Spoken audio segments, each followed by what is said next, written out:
On parle d'activité sportive. Une activité sportive, quand on va un peu dans le cardio, on transpire. Une activité sportive, ça peut être aussi de la natation. Donc là, on parle d'éléments, d'eau. Il y a aussi cette crainte peut-être que tout ça, ça puisse abîmer ou rendre moins efficient le matériel. Qu'est-ce qu'on peut vraiment dire pour rassurer sur cette partie du bon maintien du matériel pendant l'activité?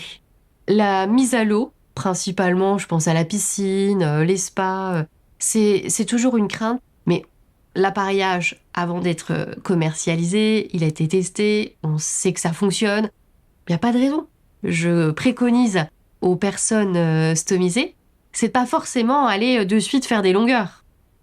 Rien que déjà, une mise à l'eau, s'immerger, retrouver cette sensation d'être à l'eau, d'être monsieur, madame, tout le monde. Alors, pour les femmes, c'est plus facile parce qu'il y a le maillot de bain et ça cache. Pour les messieurs, c'est toujours un petit peu compliqué, notamment quand il y a une colostomie qui est transverse, donc vraiment au-dessus de l'ombilic, donc au-dessus du maillot de bain.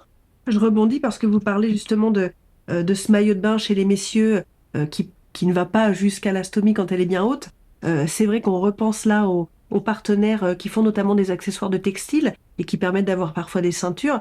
Alors je cite nos trois partenaires aujourd'hui qui sont Intimed, Stomapot et Bellaware. C'est important, vous les retrouvez également sur le site clubillial.fr à la rubrique Nos partenaires. Et on repense surtout à une petite astuce que m'avait donnée un client. Lui, il se baignait toujours avec un t-shirt de baignade. Finalement, ceux qu'on met sur nos enfants existent aussi en taille adulte. Oui, Et au final, ça lui permettait d'être rassuré et plus discret en tout cas.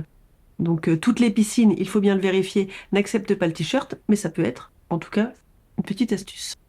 On parlait tout à l'heure des professionnels vers qui se tourner, notamment du médecin traitant pour bien valider, sécuriser le cadre. Est-ce que vous voyez d'autres professionnels vers qui on peut renvoyer pour sécuriser une pratique sportive? le médecin traitant aura toutes les compétences pour pouvoir conseiller le patient selon la date opératoire. Si c'est toujours pareil, si on est trop proche, le chirurgien pourra donner le feu vert ou pas, d'accord? Et puis le médecin traitant à distance prendra le relais. Le médecin traitant est une personne ressource en relais. Il pourra préconiser donc l'activité physique. Soit, n'oublions pas, on peut faire de l'activité physique sur prescription. Ça permet de reprendre de façon encadrée, sécurisée, avec cette bienveillance, pour se faire confiance, d'accord?